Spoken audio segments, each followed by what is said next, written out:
Hi friends, welcome to my channel Snigdha వంటలు. ఈరోజు recipe వచ్చేసి గోధుమ పిండితో ఇలా చిప్స్ చేస్తున్నానండి. సూపర్ క్రంచీగా వచ్చాయి, చాలా టేస్టీగా ఉంటాయి. పిల్లలకైతే స్నాక్లోకి చాలా బాగుంటాయి. ఒకసారి అయితే ట్రై చేయండి. దీనికోసం ఒక బౌల్ తీసుకొని 1 కప్పు వరకు గోధుమ పిండిని తీసేసుకోవాలి.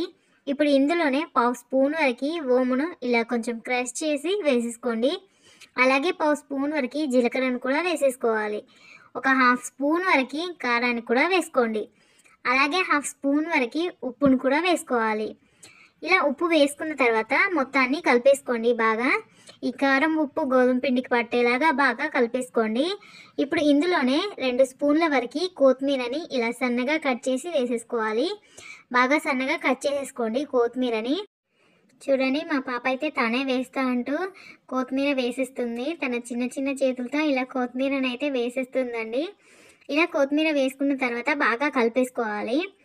ఇప్పుడు 2 స్పూన్ల వరకు అయితే నెయ్యిని తీసేసుకోండి. ఇలా నేనైతే 2 స్పూన్ల వరకు నెయ్యిని తీసుకుంటున్నాను. ఇలా తీసుకున్న నెయ్యిని బాగా హీట్ చేసేసుకోవాలండి. నేనైతే ఫస్ట్ చిన్న గరిటెలో తీసుకున్నాను. నెయ్యి కరిగే కొద్దీ ఎక్కువైపోతుందో ఏమో అని ఇంకొక పెద్ద గరిటెలోకి ట్రాన్స్ఫర్ చేసుకొని నెయ్యిని హీట్ చేసుకుంటున్నాను. మీరు నెయ్యి ప్లేస్లో ఆయిల్ని కూడా తీసుకోవచ్చండి. 2 స్పూన్ల వరకు అయితే ఆయిల్ని తీసుకొని బాగా వేడి చేసేసుకోవాలి. ఇలా వేడి చేసుకున్న ఆయిల్ని కానీ నెయ్యిని కానీ ఈ పిండిలోకి వేసేసుకోండి. ఇలా స్పూన్తో ఒకసారి కలిపేసుకోవాలి. నెయ్యి అనేది కొంచెం చల్లారేంత వరకు ఇలా స్పూన్తో కలిపేసుకోండి. ఇది చల్లారిన తర్వాత మెల్లిగా చేయితోనే కలిపేసుకోండి. ఈ నెయ్యి మొత్తం పిండికి పట్టేలాగా బాగా రబ్ చేసుకుంటూ పిండిని కలిపేసుకోవాలి. మనకి ఇలా కలుపుకోవడం వల్ల మనకి చిప్స్ అనేది క్రిస్పీగా వస్తాయండి. చూడండి, ఇలా నేను చూపిస్తున్న విధంగా పిండిని బాగా రబ్ చేసుకుంటూ కలుపుకోవాలి.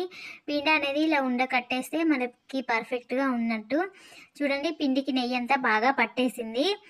ఇలా కలుపుకున్న తర్వాత ఇప్పుడు ఇందులోనే వాటర్ని కొంచెం కొంచెంగా యాడ్ చేస్తూ మనం పిండిని కలిపేసుకోవాలి. మరీ చపాతి పిండిలాగా మెత్తగా కలిపేసుకోకండి. మనకి చిప్స్ కోసం పిండి అనేది కొంచెం గట్టిగానే ఉండాలి. మరీ సాఫ్ట్గా కాకుండా పిండిని కొంచెం గట్టిగానే కలిపేసుకోండి.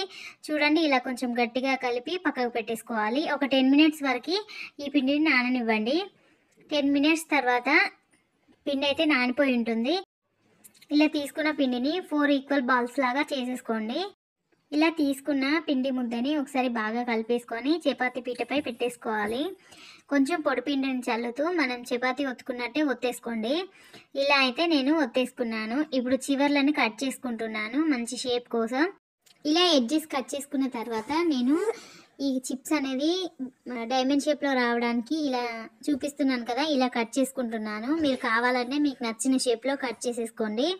నేనైతే ఈ షేప్లో కట్ చేసుకుంటున్నాను. ఇలా మొత్తం కట్ చేసేసుకోండి చిప్స్ని. చపాతీని మరీ మందంగా కాకుండా మరీ పలుచగా కాకుండా మీడియం సైజులో ఒత్తుకోండి. అప్పుడే మనకి చిప్స్ అనేది క్రిస్పీగా వస్తాయి. ఇలా కట్ చేసుకున్న వాటికి మధ్యలోకి ఘాట్లు పెట్టేసుకోవాలి. ఇలా ఘాట్లు పెట్టుకోవడం వల్ల మనకి చిప్స్ అనేది మెత్తగా రావండి, క్రిస్పీగా వస్తాయి. మనకి పొంగకుండా క్రిస్పీగా వస్తాయి. ఇలా మీరు ఘాట్లు పెట్టుకుంటే పొంగవు, లేదంటే పొంగిపోయి కొంచెం మెత్తగా వస్తాయి. ఇలా అన్నిటినీ చేసి పక్కకు పెట్టేసుకోండి.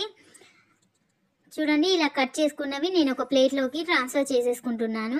ఇప్పుడు మిగతా పిండిని కూడా ఇలాగే చపాతీలాగా ఒత్తేసుకోవాలి.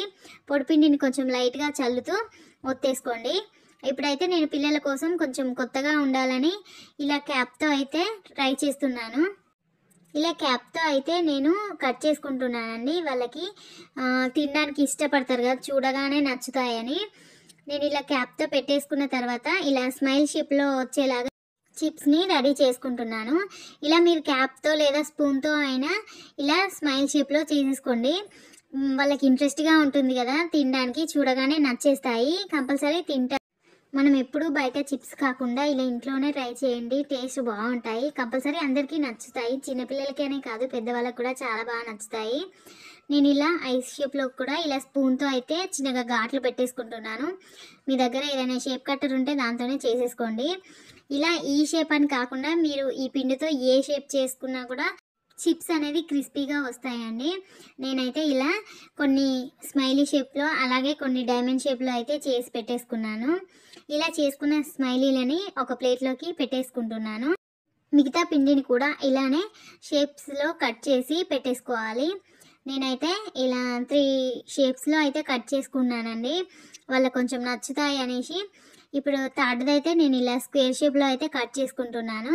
కొన్ని డైమండ్ షేప్లో కూడా కట్ చేసి పెట్టేసుకున్నాను. ఇప్పుడు ప్యాన్ పెట్టి డీప్ ఫ్రైకి సరిపడా ఆయిల్ని వేసేసుకోవాలి. ఆయిల్ హీట్ అయిన తర్వాత మనం ముందుగా చేసి పెట్టుకున్న చిప్స్ని వేసేసుకోండి. ఇలా చిప్స్ మొత్తాన్ని వేసేసుకోవాలి. ఇలా చిప్స్ వేసుకున్న తర్వాత మంటని మీడియం టు హై ఫ్లేమ్లో పెట్టి చిప్స్ని ఫ్రై చేసేసుకోవాలి.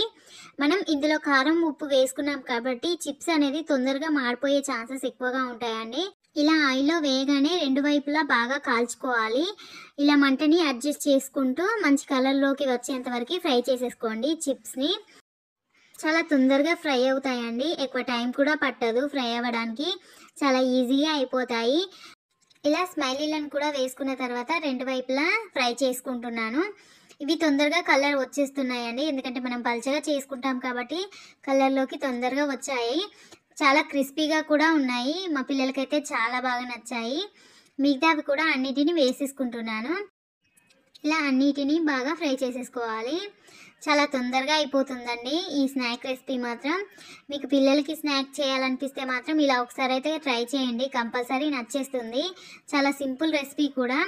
బయట ఎప్పుడు బింగోలు అవి ఇవి కాకుండా ఒకసారి అయితే ఈ రెసిపీని ట్రై చేయండి. పైగా గోధుమ పిండితో చేసుకున్నాం కాబట్టి పిల్లలకైతే డౌట్ లేకుండా పెట్టేయవచ్చు. ఈ వీడియో నచ్చితే లైక్ చేయండి, షేర్ చేయండి. అలాగే నా ఛానల్ని సబ్స్క్రైబ్ చేయండి. Thank you for watching Snigdha వంటలు.